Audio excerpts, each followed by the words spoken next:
Well, disruption, we are constantly told, the headlines are screaming disruption is now the name of the game. It's become a very mainstream, very front-runner word. And when there are just so many spheres that are talking about disruption, why should it not be time for education to look at this as well? That's what we're looking at today, Disrupting Education, a very special panel with me. Let me introduce them right away. There's Sandeep Bapna, who's heading Khan Academy in India. Kabir Chadha, who's the boss for Coursera in India. There's Pranav Kothari. If you're familiar with Mindspark, you'd know him. There's Educational Initiatives in Mindspark. Again, someone who needs no introduction. Ashish Savan at the Central Square Foundation and also co-founder of Ashoka University, and Luis Miranda of the Global Advisory Board, U Chicago. Thanks all so much for taking our time to speak to us today. Ashish, first to you. Access and quality are two things that there's been so much hand-wringing and chest beating about in this country when you talk about education. We've been talking about it for the longest time.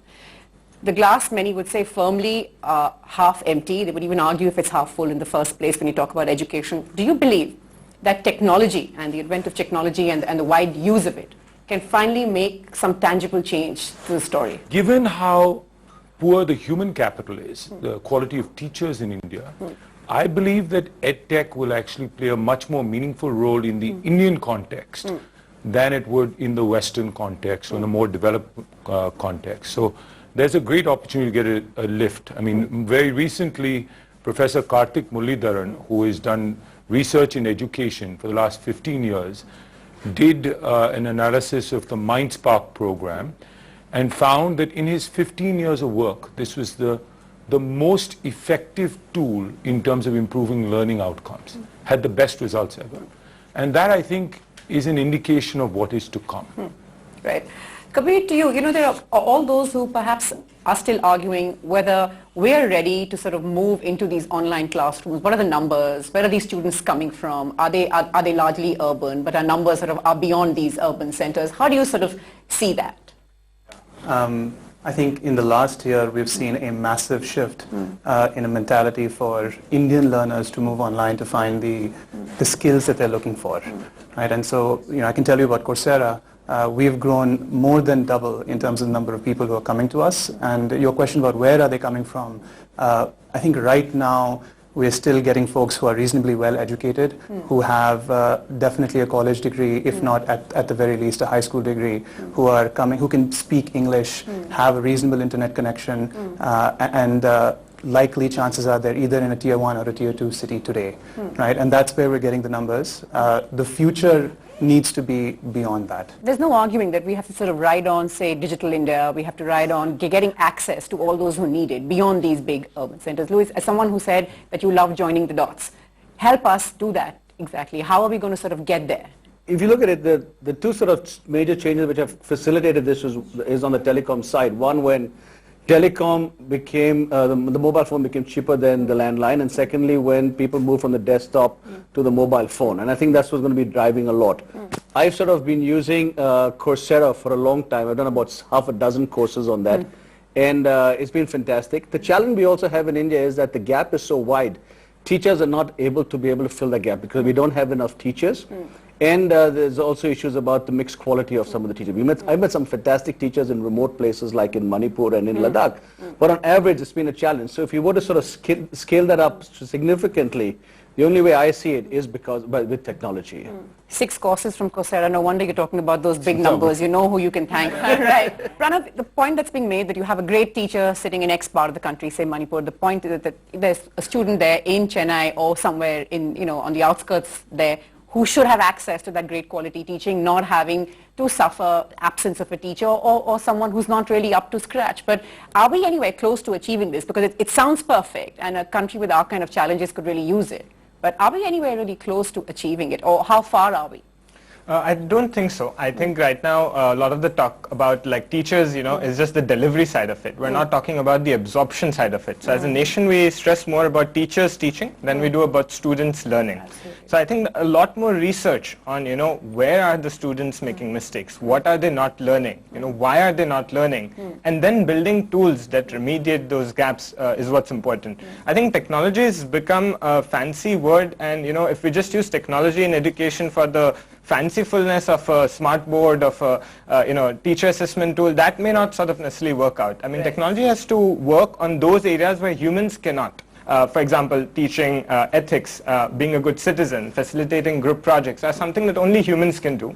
But a lot of things around learning, algebra or reading is something that you can actually delegate to technology. And I think that's where, unparceling a little bit of what is it that technology can do that humans cannot, and playing on that would, I think, inch us closer to that. Right, that's an important point actually.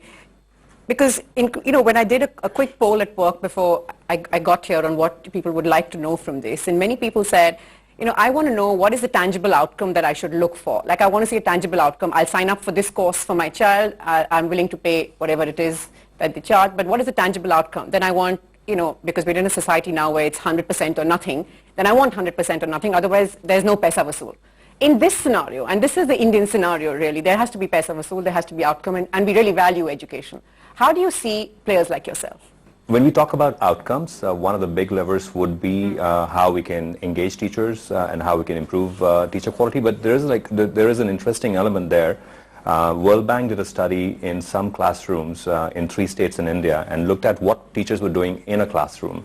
And what they found was only a quarter of the time was being spent on higher order learning activities. A lot of the other time was spent on administrative stuff in chalk and talk methods.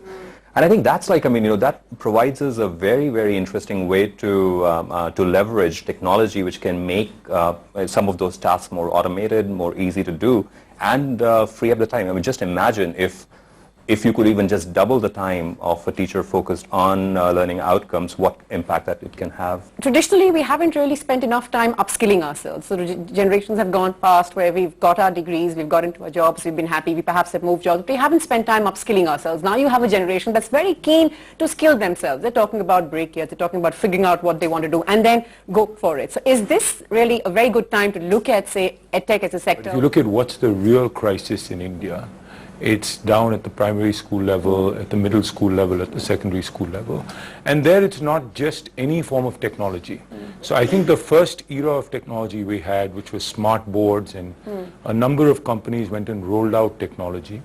I think most research around the world shows that it's very passive and it doesn't work very effectively.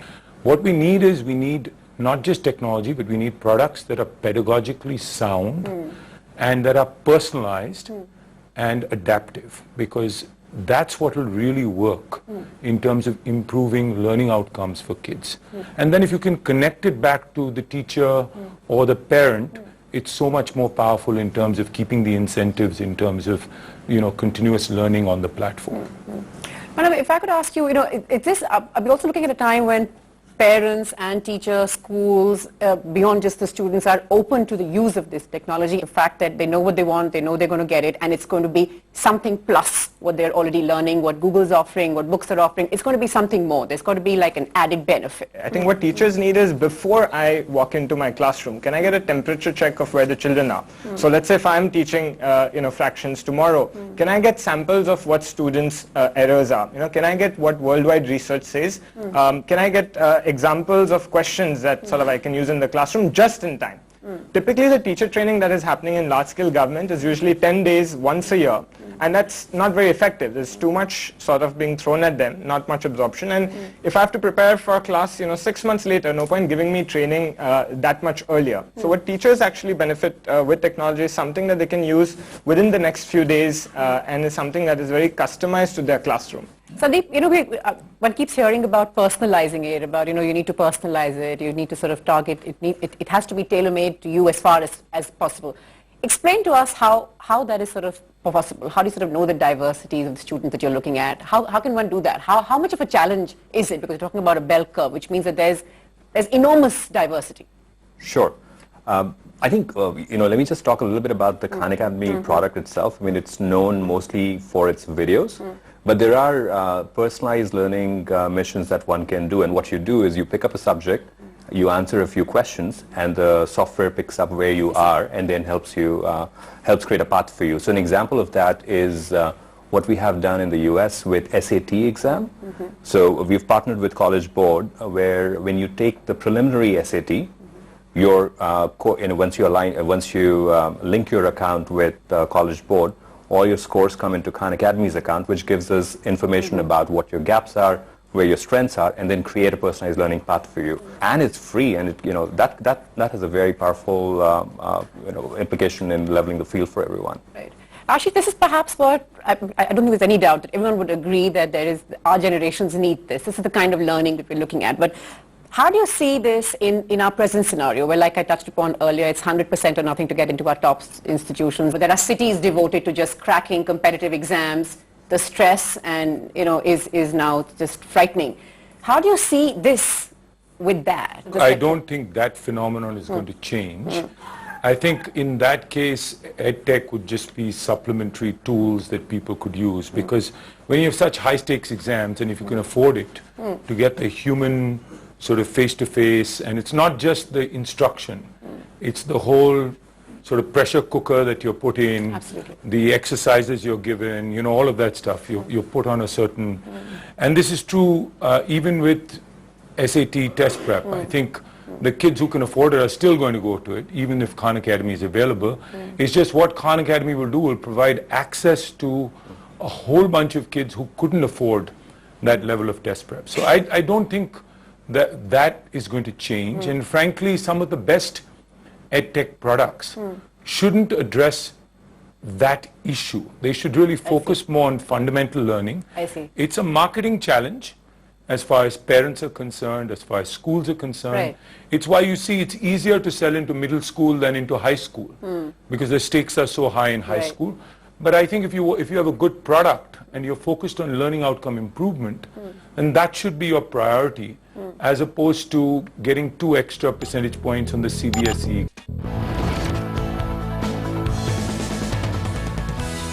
I have noticed in recent years that there are sort of EdTech ventures that are maybe, and in my opinion, and you can feel free to correct me if I'm wrong, but sort of trying to hedge their bets. They've got into something and then they say, okay, perhaps one great way to scale is sort of, let's just sort of take several leaps and then get into this kind of test prep. So how do you sort of see that? I mean, perhaps it's just the nature of the beast is such that you just have to do what you have to do to scale? I think test prep is the first place where EdTech will play a big role, and there's a disruption. My only point is that, is it really EdTech for EdTech's sake, or are we using EdTech to improve learning outcomes? That's of course a very good point. Louis, I want to get you in at this stage. The point that what should we be getting in the name of technology? Who decides? Now, the schools decide if you're looking at schools, and not individuals here, but if you're looking at schools, the one problem that constantly founders of EdTech companies will tell you is that it's so difficult to convince schools, because there are now so many products in the market. Who's going to judge? The school just says, come on, jaldi batao, get it on, tell us.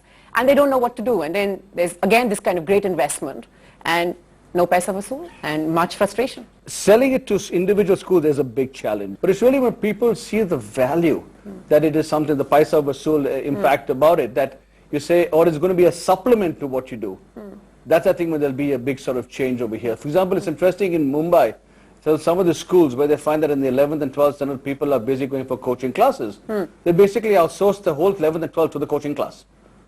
So why should the kids study two times here? Right. When we look at EdTech, we look at all the people trying to do something, make real change. We looked at profit, non-profit, and all of that. And that we don't have any EdTech unicorn status startup. And is that a real problem? Is that a concern? From whatever I read online, it seemed to be yes and no. There were those who said, look, it's not promising because, what do you have to show for it?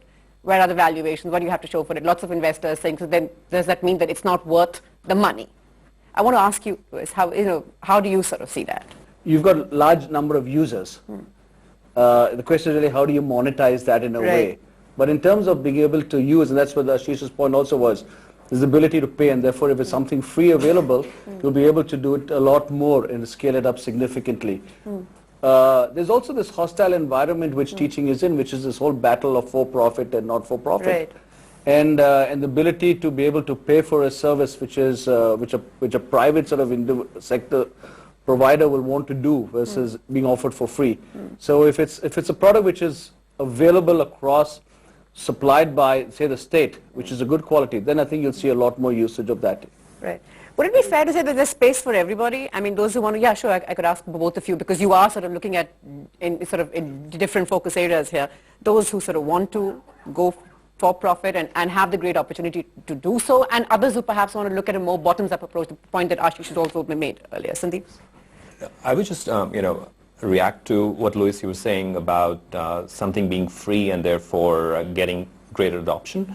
May not entirely turn out to be true, because there is value, there is ultimately time that's getting spent on it, and especially when parents are looking at what kind of outcomes they want. The willingness to pay is there, and it may differ across segments. So just being a free product alone does not associate itself with does not lead to very high rates of adoption. That's sure. And it's very true. But, for the tuitions, the amount of money we spend on tuition is ridiculous. But if the school was to hike its fees, there'll be an agitation. Yeah. So that's the sort of the behavior which parents have today, and the environment is there that you'll pay a fortune for tuitions, but you won't sort of pay a higher school fee. And when you're making your kid therefore study twice. Right. Yeah, the difference here, I think, is that in a school environment you're paying to attend anyway, or there is some certain cost, and I think there the friction is much higher. Whereas, what we've noticed is that if you make everything free, engagement actually goes down, right? And there is a certain... How do you explain that? It's because you're not invested. I think right now EdTech is at a stage where, I'm again talking more about the school market, where I think if it's a B2C product, it's clearly not a must-have for students. And that's why you see, even if it's free, the number of what you would call power users, people who are constantly engaged with it, X number of hours per month, is still quite low. And then will they stay with it all the way through is an issue. Even for paid products that are B2C, you find a fair amount of churn, because a parent will sort of in all excitement purchase the product. It's like buying a gym membership, and then the kid will not really spend a lot of time on it, and it feels like a waste of money. As an investor, if I could ask you, what is the kind of pitch that you believe ought to be made to these schools to make them more receptive and also choose the right product? How do they choose the right product? This is, it's just a sales pitch, right, at the end of the day, and they've got X number of people lining up outside their door. How should schools be choosing? Do they know what they're looking for? What's the kind of training or thought process that schools should be then looking at? I think Pranav is probably best placed to answer that. I think it's challenging. So you were talking about unicorns earlier. So let's take the case of Uber, right? The driver sort of gets value from doing, Uber gets value, the passenger gets value. There's value being created, so there's value that can be captured. In the school setup, if you end up teaching a 5th grader really, really well, who is deriving that value is very unclear. One, there's a huge time lag, right? The person is probably earning 10, 15, 20 years later from that time when you delivered that value. The parent, possibly, but again, the time lag is so high.